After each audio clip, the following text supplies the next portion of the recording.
Good Morning Business, le débat.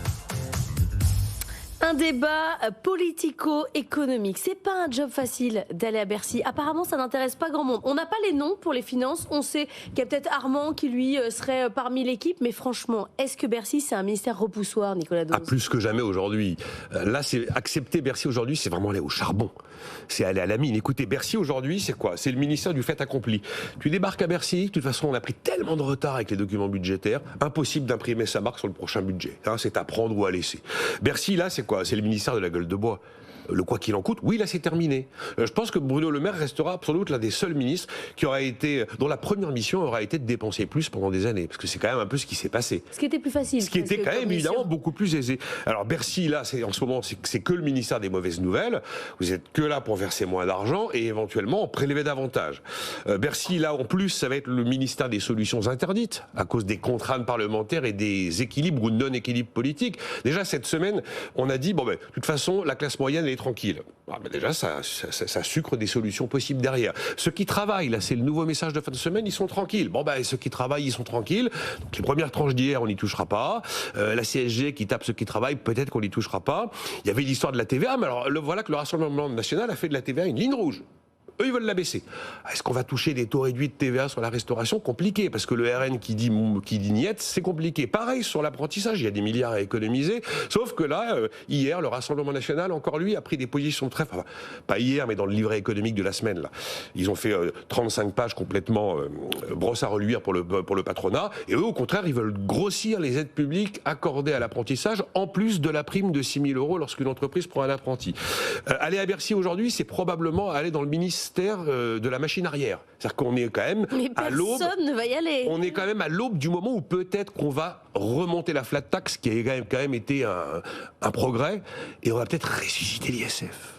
On a eu IGF, suppression, retour, ISF, suppression. Peut-être qu'on va remettre l'ISF. C'est vraiment faire machine arrière. Aller à Bercy, là, c'est dans le ministère de la mauvaise foi. On continue à brandir à Paris qu'on sera à 3% de déficit en 2027. Il n'y a quand même que nous qui y croyons. C'est aujourd'hui qu'on devait envoyer notre... Oui, on devait envoyer normalement notre programme de réforme qui nous conduise à 3% en 2027. Enfin, celui qui croit qu'on est à 3% en 2027.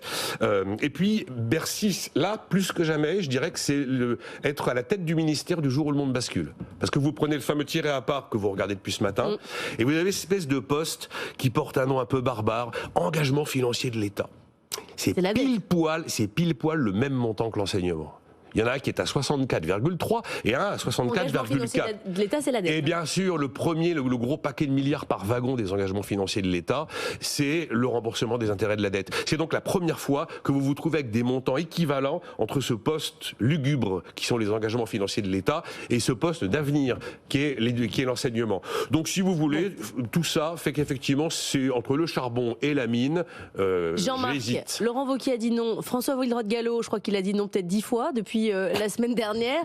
Il reste que vous. Oui, il reste que vous. Et non, mais je pense que c'est le plus beau ministère que tout le monde devrait se précipiter. Voilà. Je pense que de tout ce que je suis pas du tout d'accord avec ce que vient de dire. Heureusement qu'il n'est pas d'accord avec moi. Et franchement, qu'est-ce qui a fait la carrière de Jacques Delors ? C'est qu'il était ministre de l'économie et des finances. Et comment dans le premier gouvernement dont il s'agissait de dépenses, et je rappelle quand même que Bruno Le Maire est devenu ministre dans un gouvernement dont le Premier ministre, Édouard Philippe, disait que son objectif c'était de réduire la dette et qu'il allait falloir réduire la dépense publique et qu'on était... Et il citait Bob Dylan en disant mais combien de temps on peut faire semblant de ne pas voir 7 ans apparemment. Voilà. Et donc il suffit d'écouter dans le vent. Et donc il dit moi je vois que... Ouais. Donc il était quand même dans ce ministère-là. Donc, en 2018 c'était fini après les gens. Mais Jacques Delors il est devenu connu parce qu'au tout premier gouvernement il était 17e dans l'ordre protocolaire. Il est sorti 2e dans l'ordre protocolaire présidentiable parce qu'il avait été l'homme de la rigueur. Vous prenez Pierre Mendès France en 1938, on le nomme secrétaire d'État au Trésor. Il fait sa réputation. Pourquoi ? Parce qu'il arrive en disant je vais baisser les dépenses publiques. Ça lance sa carrière politique. En 1945, il dit à De Gaulle 1944, il va falloir réduire les dépenses publiques. De Gaulle l'écarte, il devient le personnage clé de la 4e République. Donc je pense que pour quelqu'un qui veut réussir sa carrière politique, il faut se précipiter à Bercy. Je suis pas sûr. Précipitez-vous à Bercy. C'est bon pour la carrière politique. Il y a deux choses quand même à mettre en avant par rapport à ça, c'est que vous avez une administration qui tourne.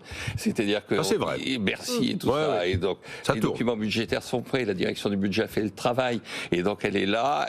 C'est facile en fait. Oui, c'est assez facile. Vous laissez faire la direction du budget. Ensuite, et éventuellement, la direction du Trésor sur les aspects plus économiques. Vous envoyez et moins. qui là, franchement? Mais n'importe qui, tout le monde N'importe qui. est gagnant. Si vous voulez les profils de ministre des Finances, vous en avez de trois types. Vous avez la période où on dit il faut un chef d'entreprise qui a réussi. Ouais. Donc c'est Francis Maire, c'est Thierry Breton.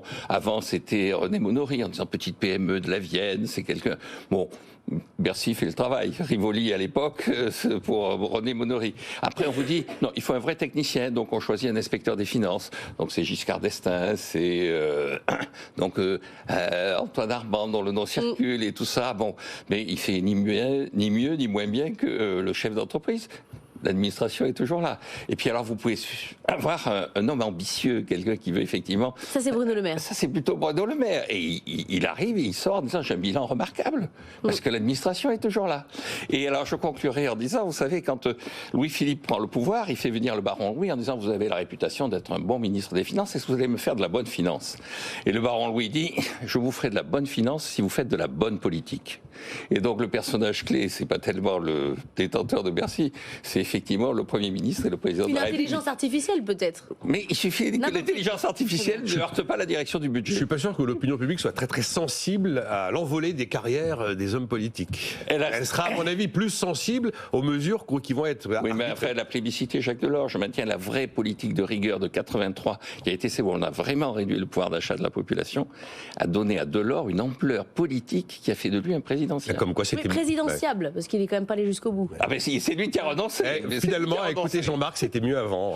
Mais non, c'est pas ça qu'il a dit. Vous comprenez pas bien le Non, Jean-Marie alors je- Daniel. je Heureusement que je suis comprends là pour mal. Oui, remettre ben voilà. dans les Faut bons traduire. rails. Merci à tous les deux. Jean-Marc, on se retrouve à 8h30 face à Marc Fiorentino. Vous direz aussi tout le bien que vous pensez De Jacques Delors. Bercy et de Jacques Delors. Absolument, on se retrouve tout à l'heure. Bon week-end, Nicolas.